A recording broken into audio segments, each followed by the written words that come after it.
And now that the fires are dying down, the debate over what caused them is ramping up. Amy Menefee is with us now. She's managing editor for the Business and Media Institute and has been analyzing the media coverage of the fires. Amy, first, when the fires started, a lot of people blamed global warming. Has global warming been so hyped that it now gets blamed for almost every bad weather event?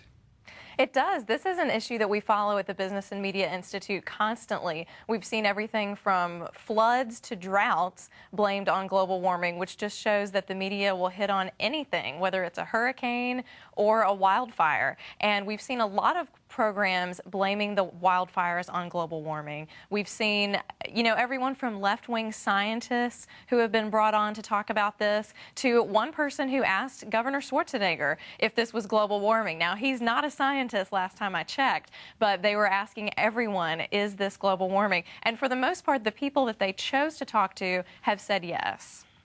Amy, when disasters hit, big businesses like Walmart, we understand, step in with donations. Why don't we hear more about that from the media?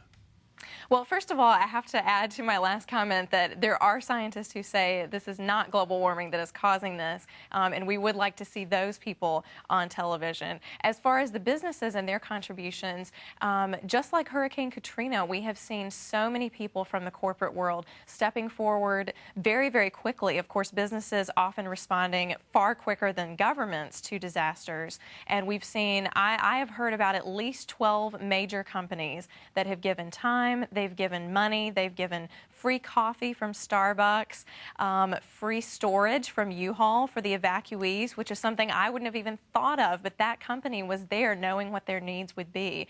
And that's something that we need to hear about because as a study that we recently did showed, on the nightly news, you're more likely to hear about business people who've committed crimes than you are to hear about the charitable efforts that are going on out there. And that's just one thing that our American free enterprise system allows for. Why do you think they ignore that?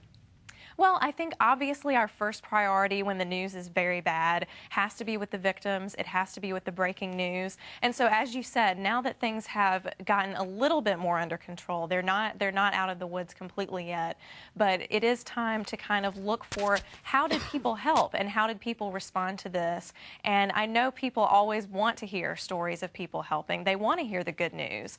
And so, a lot of times business gets a very bad rap in the media. As I said, we did a study on this from the Business and Media Institute that showed oftentimes businessmen are getting attacked in the media. So we'd like to see more of the good news stories. Amy Menefee is the managing editor for Business and Media Institute. And Amy, thanks for being with us. Thank you for having me.